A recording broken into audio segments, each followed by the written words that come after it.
Je viens de voir les gars la pire vidéo du TikTok foot. Petit disclaimer, les frères, n'allez pas l'insulter, n'allez pas l'harceler, ça sert à rien.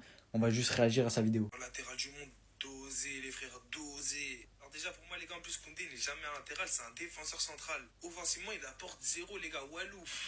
Koundé meilleur latéral du monde, en vrai ça se discute. Défensivement, il est bien meilleur qu'Hakimi, mais offensivement, il est bien moins efficace qu'Hakimi. Mais là où je suis pas d'accord, c'est offensivement, il n'apporte rien. Cette saison, c'est 3 buts, 6 passes D. Et quand il n'est pas là, Lamine Yamal est moins bon. Donc bon, pour un mec gaze offensivement, je trouve qu'il fait déjà beaucoup offensivement. Puis j'ai oublié aussi Koundé, c'est pas un latéral. France-Portugal. Real-Barça.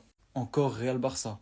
Barça-Bayern. Et c'est ça toute la saison. C'est juste que là, j'ai pris des gros matchs de foot qui sont censés être vus par la plupart des fans de foot. Mais non, parce qu'au lieu de regarder les matchs, les gens préfèrent raconter des bêtises. Mais bon, passons, c'est pas la plus grosse dinguerie. Le meilleur défenseur du monde, Koubarsi. Il a encore 7 ans de sagesse, le poteau, les frères. Vous nous parlez de quoi? Il est même pas titulaire dans votre propre club.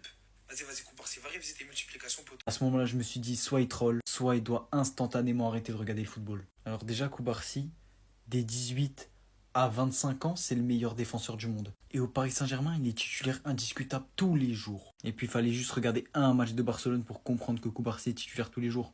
100% des matchs joués, 86% de titularisation. Pour lui, Pedri, c'est la plus grande fraude. Tout le monde dit, ouais, il a été formé à la Masia, etc.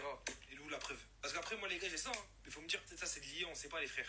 Le meilleur milieu du monde, les gars, peut-être contre les Ghanais, ça à la limite. Mais... Et puis pour terminer sur Pedri, alors déjà, je ne sais pas quel Barcelonais t'a dit Pedri et de la Masia. Et j'ai bien aimé les arguments pour dire que João Neves, Gravenberch, etc. étaient meilleurs que lui.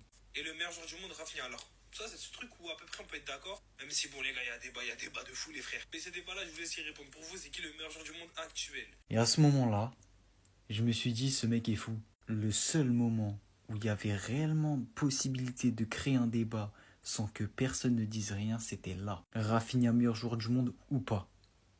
Et il a dit, je laisse débattre. Toute la vidéo, il a raconté nimp, et à la fin où il peut se rattraper, il fait encore nimp.